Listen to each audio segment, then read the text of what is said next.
नमस्कार दोस्तों, मैं हूं पारुल मिश्रा। हिंदी साहित्य दर्पण यूजीसी नेट में आप सबका स्वागत है। आज हम बात करने वाले हैं रीतिकाल का विभाजन जो हम पढ़ रहे थे, उसमें हम शुक्ल की पुस्तक से पढ़ रहे हैं और एक भाग इसका आ चुका है, ये दूसरा भाग है। चलिए आगे हम देखते हैं।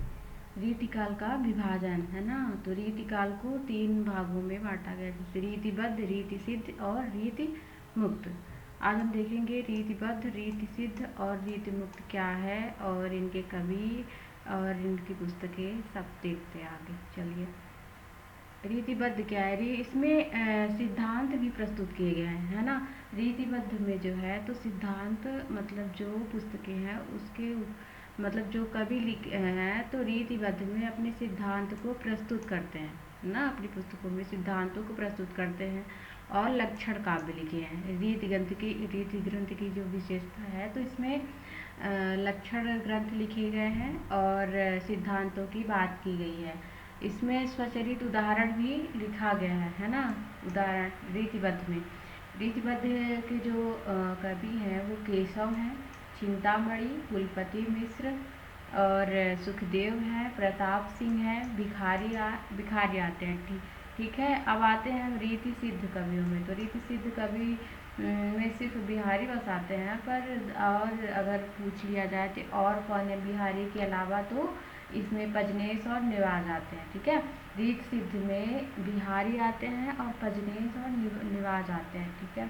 बिहारी ने केवल कविता लिखा है ना। बिहारी ने सिर्फ बिहारी की एक रचना से बिहारी को प्रसिद्धि मिली। बिहारी सब सही थे, तो उन्होंने कविता लिखा और काव्य ग्रंथ नहीं लिखे, मतलब वो काव्य लक्षण ग्रंथ नहीं लिखे। उनके ग्रंथों में लक्षण काव्य ग्रंथ लक्षण की विशेषता नहीं है, वो सिर्फ उदाहरण लिखे हैं। ठीक है। उन्होंने अपनी कविता लिखी, उनकी खुद की कविता, उन्होंने कविता लिखा और क्या लक्षण ग्रंथ नहीं लिखे, ये इनकी विशेषता है। तो ऐसे ऑप्शन में आएगा कि बिहारी ने लक्षण ग्रंथ लिखे कि नहीं लिखे, तो उन्होंने लक्षण ग्रंथ नहीं लिखा, उदाहरण लिखा। ठीक है, ये उन्होंने उदाहरण लिखा। उसके बाद आते हैं रीति मुक्तक कवि, है ना। रीति मुक्तक कवि में रीति मुक्तक कवि ना तो लक्षण ग्रंथ लिखते थे और ना ही उनकी मतलब उनके अनुसार काव्य रचना करते थे, है ना। ये अपने जीवन अपने मस्त मतलब अपने भी मस्त मौला रहते थे। जो इनका मन करता था ये वही करते थे। ये किसी के आश्रयदाता मतलब किसी राजा के आश्रय में नहीं थे, मतलब कि इनके ऊपर कोई ये नहीं कहते थे रह सकते, मतलब इनका जो जीवन था वो स्वतंत्र था। रीत मुक्तक मतलब इनका जो जीवन था स्वतंत्र था। ये अपनी अपनी अनुभूतियों की अभिव्यक्ति की काव्य रचना करते थे। जो इनकी अनुभूति है, जो जीवन में चल रहा है उनके, उसी को ये काव्य की रचना में उतारते थे। ये आश्रयदाता की प्रशंसा के लिए नहीं लिखते थे। जैसे जो कवि हैं जैसे पद्माकर, मतीराम, ये सब जैसे किसी भी आश्रयदाता के दरबार में रहते थे और उनकी प्रशंसा में रचना करते थे, है ना। तो ये रीत मुक्तक कवियों की विशेषता है कि वो किसी आश्रयदाता की प्रशंसा में रचना नहीं करते थे।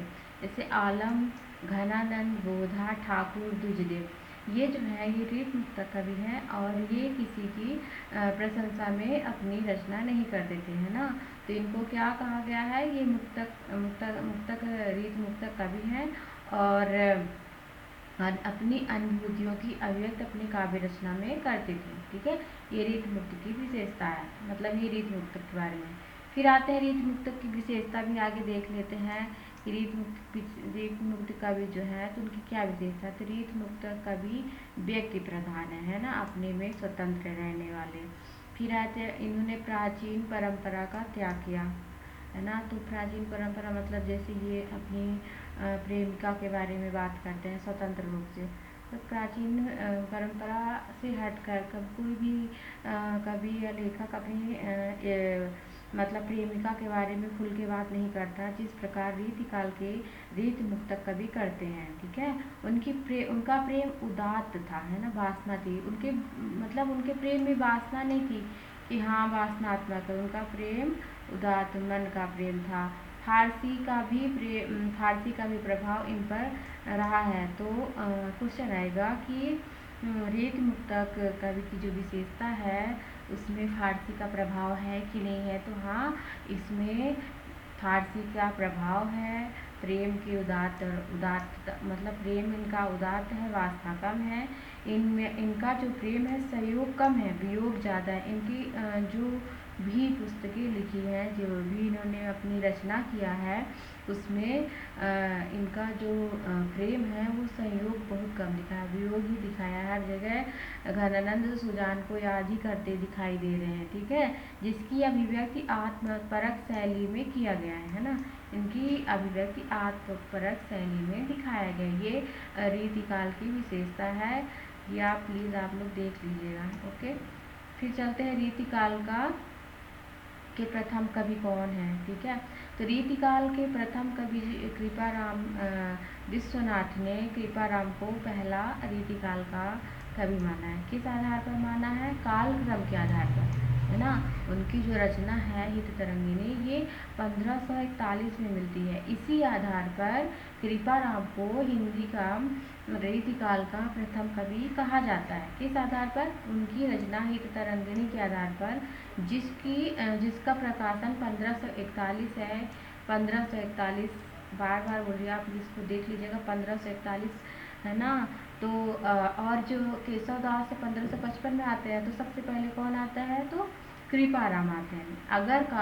अगर ऐसा क्वेश्चन आता है कि कालक्रम की दृष्टि से हिंदी की रीतिकाल के प्रथम कवि कौन है, तो ये कृपाराम है। ये विश्वनाथ ने इनको पहला कवि माना। फिर नगेंद्र केशव दास को मानते हैं, है ना। ये 1555 में आते हैं और इनकी रचना मतलब इनका क्यों इनको माना जाता है? तो रचनाकार व्यक्तित्व के आधार पर, है ना। इनकी जो रचना है उसी आधार पर इनको रीतिकाल का प्रथम कवि कहा जाता है। फिर रामचंद्र शुक्ल ने चिंतामणि त्रिपाठी को माना है। आगे शुक्ल केशव दास के बारे में भी बात करेंगे, पर यहाँ पर शुक्ल ने सीधे सीधे बोला है कि चिंतामणि अखंड परंपरा के आधार पर, जैसे इनकी रचनाएं जो आती है कि सन के आधार पर जिसका इनका क्रम है, तो उसी अखंड परंपरा मतलब कि सबसे पहले चिंतामणि रीतिकाल के पहले कवि हैं। तो अगर रामचंद्र शुक्ल कह रहे हैं, तो अगर क्वेश्चन आता है कि हिंदी में रीतिकाल का प्रथम कवि कौन है, तो चिंतामणि है। ओके,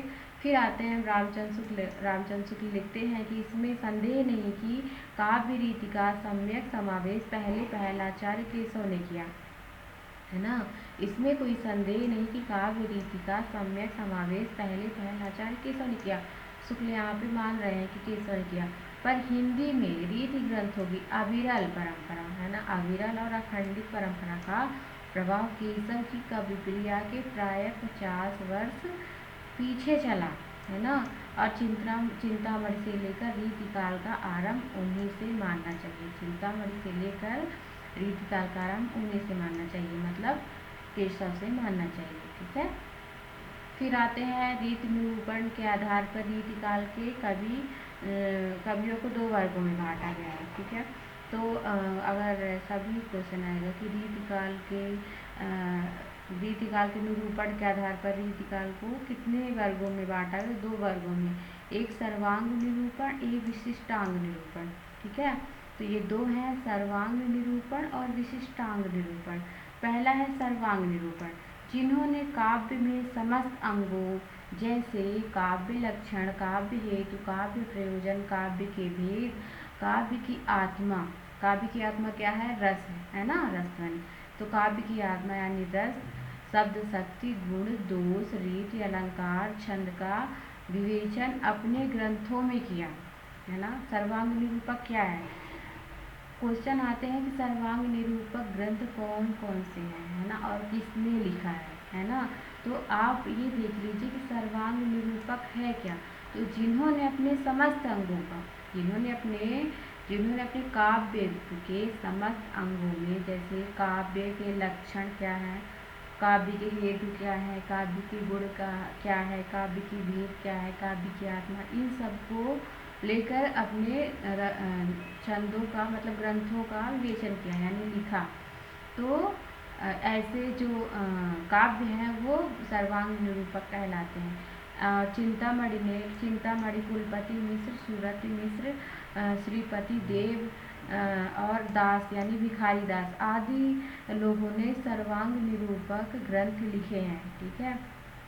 इन लोगों ने सर्वांग निरूपक ग्रंथ लिखे हैं। तो सर्वांग निरूपक ग्रंथ कौन कौन से हैं?